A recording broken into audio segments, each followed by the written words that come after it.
Atlantic महासागर के बीचों बीच एक ऐसी जगह है जहां जहाज गायब हो जाते हैं, जहां हवाई जहाज हवा में ही खो जाते हैं और पूरे के पूरे क्रू कभी वापस नहीं आते। कुछ लोग इसे एक कहानी कहते हैं, लेकिन जिन परिवारों ने अपने लोगों को खो दिया, उनके लिए बरमूडा ट्रायंगल डरावनी सच्चाई है। और इन पानी की गहराइयों में क्या छिपा है, ये आज भी मानव इतिहास का सबसे बड़ा रहस्य है।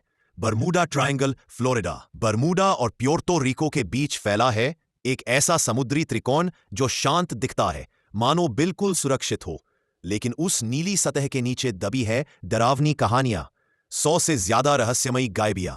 न कोई आपातकालीन संदेश, न कोई मलबा, न कोई जीवित बचा। ये वो जगह है जिससे पायलट डरते हैं, जिसके बारे में नाविक धीरे आवाज में बात करते हैं और जिसे वैज्ञानिक आज तक समझ नहीं पाए। 5 दिसंबर 1945 को 5 यूएस नेवी के टॉर्पीडो बॉम्बर्स एक सामान्य ट्रेनिंग मिशन पर निकले।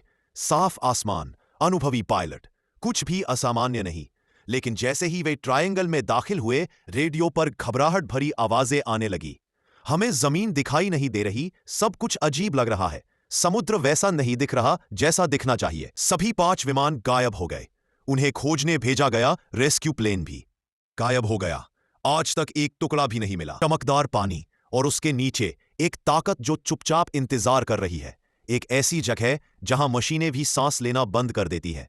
1918 में यूएस नेवी का सबसे बड़ा जहाज यूएसएस साइक्लॉप्स ट्रायंगल में दाखिल हुआ। इसमें 300 लोग सवार थे। उसने कोई चेतावनी नहीं भेजी, वो बस गायब हो गया। कैप्टन ने किसी भी समस्या की रिपोर्ट नहीं दी थी। मौसम बिल्कुल साफ था, फिर भी एक विशाल युद्धपोत धुएं की तरह गायब हो गया।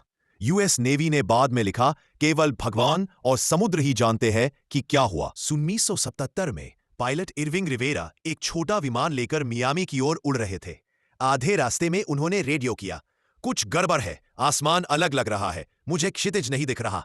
ये उनके आखिरी शब्द थे। कुछ ही सेकंड बाद रडार ने उन्हें खो दिया। विमान का कोई निशान आज तक नहीं मिला।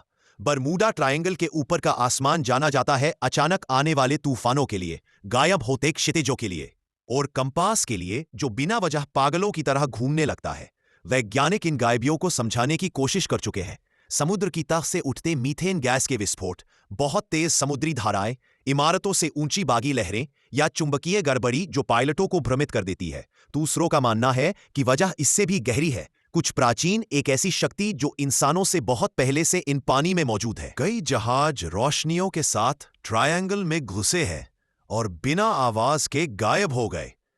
कई विमान इसके आसमान में दाखिल हुए और कभी वापस नहीं आए। ट्रायंगल की समुद्री तह माउंट एवरेस्ट से भी गहरी है, एक ऐसी जगह जहां मलबा सदियों तक छिपा रह सकता है और कहीं वहीं नीचे सैकड़ों खोई हुई आत्माओं के अवशेष अनंत अंधेरे में पड़े हैं। आज भी नौकाएं अजीब रोशनियां देखने की रिपोर्ट करती है। पायलट कहते हैं कि बादल अचानक बन जाते हैं, कंपास घूमने लगता है, रेडियो काम करना बंद कर देते हैं और समुद्र डरावनी खामोशी में डूब जाता है। ये ऐसी जगह है जो जिंदगी को शोर से नहीं लेती, उसे चुपचाप चुरा लेती है। और बरमूडा ट्रायंगल आज भी वही चेतावनी देता है, कुछ रहस्य हल नहीं किए जाते, सिर्फ सम्मानित किए जाते हैं।